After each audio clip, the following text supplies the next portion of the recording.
Hello student, कैसे हैं आप लोग। उम्मीद है आप लोग स्वस्थ भी होंगे और पढ़ाई भी ज़बरदस्त तरीके से कर रहे होंगे। क्योंकि मैं यही डेली करता हूँ, आपके स्वास्थ्य की कामना भी करता हूँ कि जब आप स्वस्थ रहेंगे तभी आप पढ़ पाएंगे और हमारे वीडियो को आप लोग देख पाएंगे।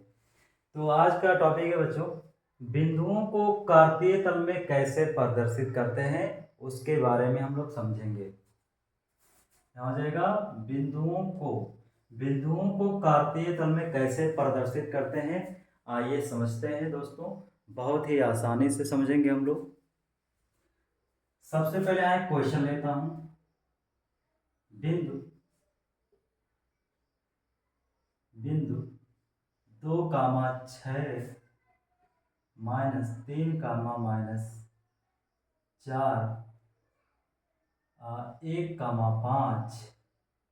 अगला बिंदु हो जाएगा 6, -2। अगला बिंदुओं को कार्तीय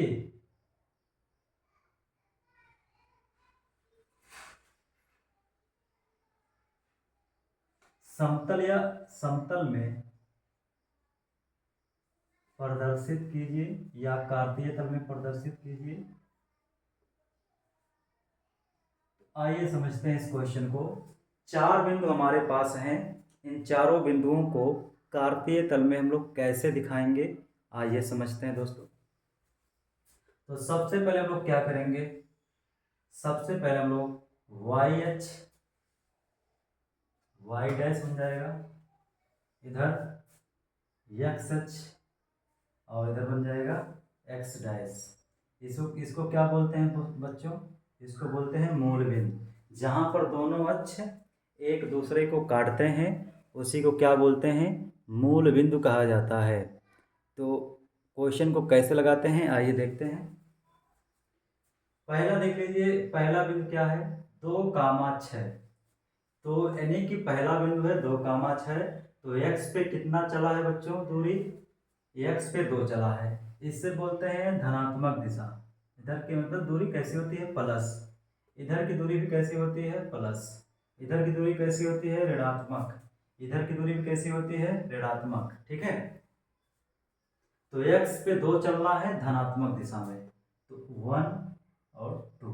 एक पैमाने से आप माप लेंगे और दोनों गैप क्या होना चाहिए, सेम होना चाहिए। वाई पे कितना चलेंगे, 6। किस दिशा में चलेंगे, यहाँ प्लस है तो प्लस दिशा में 6 चलेंगे। 1, 2, 3, 4, 5, 6। तो हमने कितना चला, 6 पॉइंट यानी कि 6 मात्रक दूरी हमने चला। अब क्या करेंगे, अब इसके समांतर हम लोग एक लाइन खींचेंगे। क्योंकि अगर ये डिस्टेंस 2 है, अगर ये डिस्टेंस 2 है तो इधर का भी डिस्टेंस क्या होगा बच्चों, ये भी 2 होगा। अगर ये डिस्टेंस 6 है, यहाँ से यहाँ तक 6 है, तो क्या हो जाएगा, इसके समांतर रेखा भी क्या हो जाएगी, यहाँ से यहाँ तक ये भी 6 हो जाएगी। इसको लोग डॉट डॉट कर देते हैं थोड़ा सा।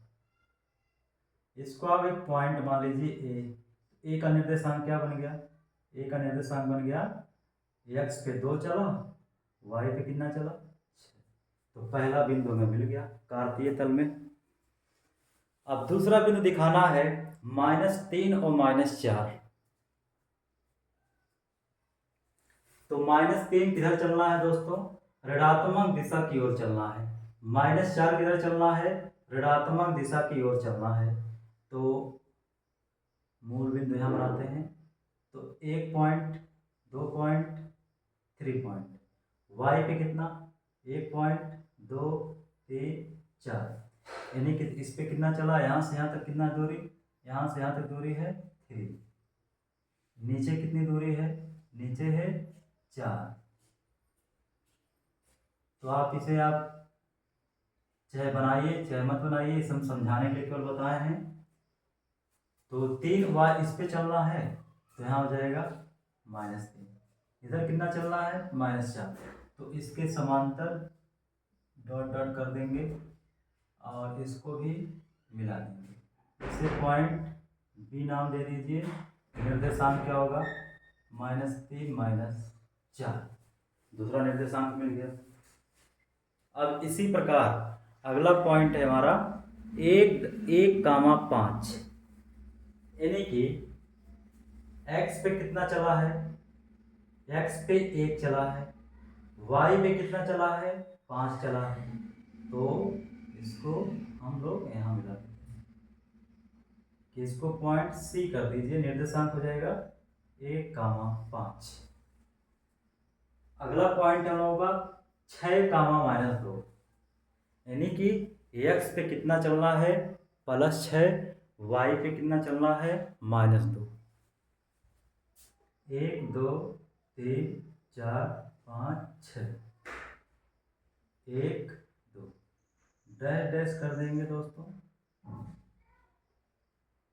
उसको यहाँ से मिला देंगे, इसे पॉइंट डी कर दीजिए और निर्देशांक हो जाएगा 6-2।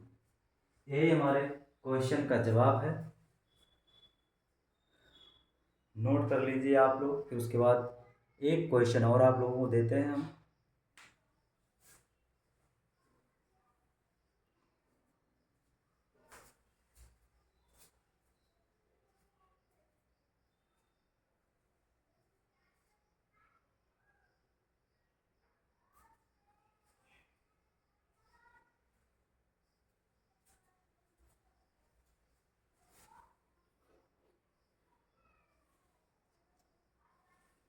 अब आइए अगला क्वेश्चन।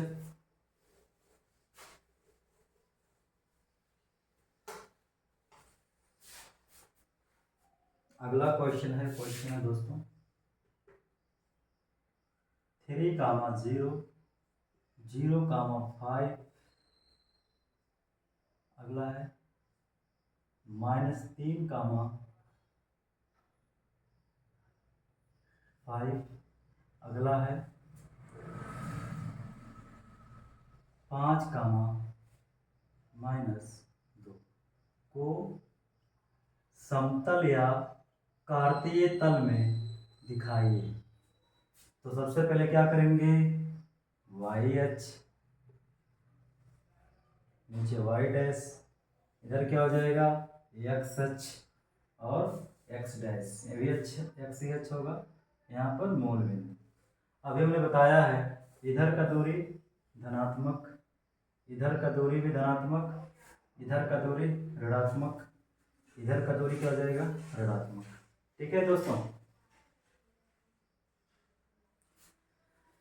पहला बिंदु है x पे कितना चलना है, 3, किस दिशा में, प्लस है तो प्लस दिशा में, 1 2 3। y पे कितना चलना है, 0, तो y पे कुछ नहीं चलना है, तो ये इसी का निर्देशांक हो जाएगा 3,0।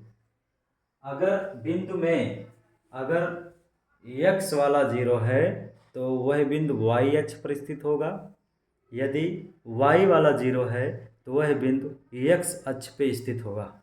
इसे आप याद कर लीजिए, x पे कितना चला है, 0, y पे कितना, 5, वो भी किस दिशा में, प्लस दिशा में, 1 2 3 4 5। तो इसका निर्देशांक ये होगा, क्योंकि x वाला 0 है तो y अक्ष पे स्थित होगा, इसे आप पॉइंट बी कर दीजिए। अगला पॉइंट है -3,5। तो -3 है तो किस दिशा में, ऋणात्मक दिशा में, 1 2 3। y पे कितना, 5, किस दिशा में, प्लस ऊपर, तो हो जाएगा दोस्तों यहाँ पर, इधर हो जाएगा डैश डैश, इधर भी डैश डैश कर देंगे, तो ये क्या हो जाएगा, इसका नाम ले लीजिए सी। तो सी का निर्देशांक हो जाएगा -3,5। अब देखिए अगला पॉइंट है 5,-2। तो x पे कितना चलना है, x पे 5 चलना है, किस दिशा में, प्लस दिशा में, तो 4, यहाँ पर 5। अब देखिए y पे 2, किस दिशा में, -1 2, इसको डैश डैश करके मिला देंगे, इसका नाम डी कर दीजिए और निर्देशांक दे दीजिए 5,-2।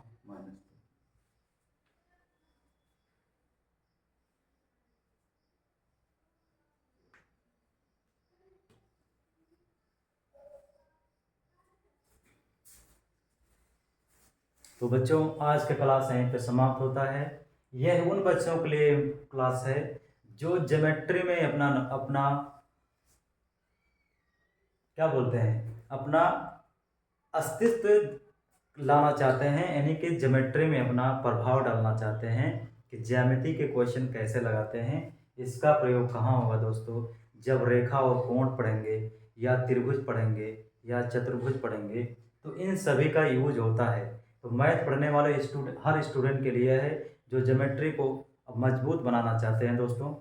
तो आज का क्लास समाप्त हुआ।